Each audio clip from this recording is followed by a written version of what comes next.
Hello and welcome to code with RSV. आज की video में हम लीड कोड की problem number 213 house robber part 2 को सॉल्व करेंगे। हम देखेंगे कि इस प्रॉब्लम को कैसे हम अप्रोच कर सकते हैं और C# में इसका सॉल्यूशन कैसे राइट कर सकते हैं। चलिए स्टार्ट करते हैं सबसे पहले इसकी प्रॉब्लम स्टेटमेंट से। इस प्रॉब्लम को सॉल्व करने के लिए हाउस रॉबर पार्ट 1 सॉल्व करना ज़रूरी है क्योंकि इनकी दोनों की अप्रोच बहुत सिमिलर है, इनकी प्रॉब्लम स्टेटमेंट भी काफ़ी सेम है। तो मैंने इसके ऊपर वीडियो बनाई है हाउस रॉबर पार्ट 1 पे, आप पहले उस वीडियो को वॉच करें, उसके बाद ही इस प्रॉब्लम को अप्रोच करें। तो इसकी प्रॉब्लम स्टेटमेंट देखते हैं। तो इस प्रॉब्लम में आप एक प्रोफेशनल रॉबर हैं और एक स्ट्रीट पे रोज में मल्टीपल हाउसेस हैं। तो हर घर में कुछ ना कुछ अमाउंट मनी का है और हमें मैक्सिमम अमाउंट वहां से चोरी करना है। तो अगर आपको हाउस रॉबर पार्ट 1 याद हो तो इसमें एक कंडीशन होती है कि दो एडजेसेंट हाउस से मैं चोरी नहीं कर सकता हूँ, या तो मैं इससे करूंगा या इससे करूंगा। अगर दोनों हाउस से चोरी करता हूँ तो जो सिक्योरिटी सिस्टम है वो पुलिस को अलर्ट कर देगा। तो इस प्रॉब्लम में और हाउस रॉबर पार्ट 1 में डिफरेंस क्या है? सिर्फ एक ही डिफरेंस है कि इस केस में स्ट्रेट लाइन में ना होके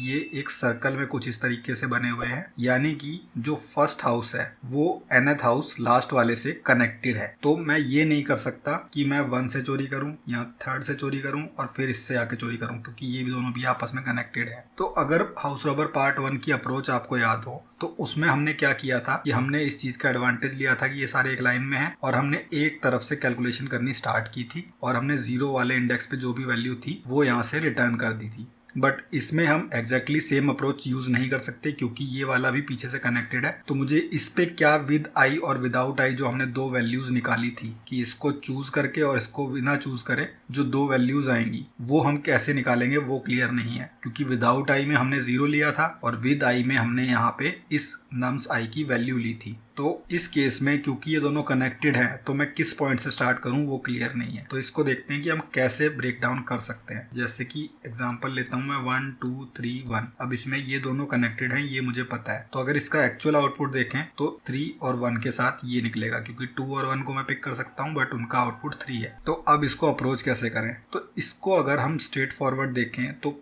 एक ही कंडीशन मेरी ऐड हुई है। वो कंडीशन ये है कि फर्स्ट और लास्ट दोनों मेरे आउटपुट में नहीं होने चाहिए, दोनों में से एक ही होगा। या तो मैं फर्स्ट वाले को पिक करूंगा या लास्ट वाले को पिक करूंगा। तो अगर मैं इसको दो प्रॉब्लम्स में ब्रेक डाउन कर लूं, एक 2 3 1 इसका आउटपुट मैं निकाल लूं जो मैंने हाउस रॉबर 1 में अप्रोच निकाली थी उसके साथ, और दूसरा 1 2 3 इन 3 एलिमेंट्स का मैं आउटपुट निकाल लूं जो मैंने सेम अप्रोच हाउस रॉबर 1 में यूज करी थी उसके साथ। तो इन दोनों में से जो मैक्सिमम होगा मैं उसका आउटपुट स्ट्रेट फॉरवर्ड यूज कर सकता हूँ, क्योंकि मेरी प्रॉब्लम एग्जैक्टली सेम है। बस मुझे ये दोनों पिक नहीं करने, दोनों में से एक ही पिक करना है। तो जो भी मेरा आउटपुट होगा या तो इस वाले में मिल जाएगा जब मैं इसको पिक नहीं कर रहा हूँ, या फिर इस वाले में मिल जाएगा जब मैं इसको पिक नहीं कर रहा हूँ। तो अगर मैं ये दोनों आउटपुट को आपस में कंपेयर कर लूं और उसमें से मैक्सिमम रिटर्न कर दूं तो मेरा कोई भी यूज केस नहीं बचता है जो कवर नहीं होता है। तो इस प्रॉब्लम को सॉल्व करने का स्ट्रेट फॉरवर्ड तरीका यही है कि आप एक बार फर्स्ट वाले एलिमेंट को इग्नोर करके 2 3 1 ये जो बाकी के एलिमेंट्स हैं इनके लिए हाउस रॉबर 1 अप्रोच का यूज करके आउटपुट निकाल लीजिए। फिर लास्ट वाले एलिमेंट को इग्नोर करके ये जो पहले 3 एलिमेंट्स हैं इनका सेम अप्रोच को यूज करके आउटपुट निकाल लीजिए। दोनों आउटपुट को आपस में कंपेयर करके हम जो भी मैक्सिमम होगा वो रिवर्ट कर देंगे।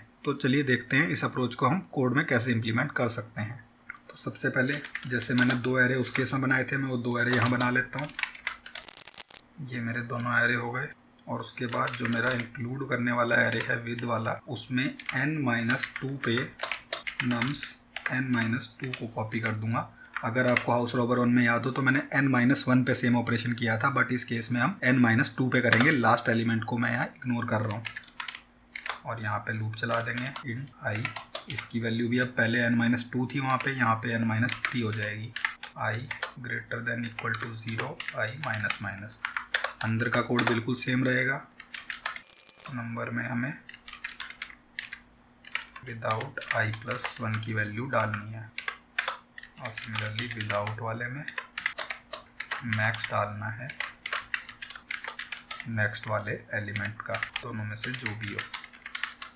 के बाद मेरे पास आउटपुट में स्टोर कर लूँगा एक वेरिएबल में, जो कि निकला था math.max करके विद 0 और विदाउट 0 से।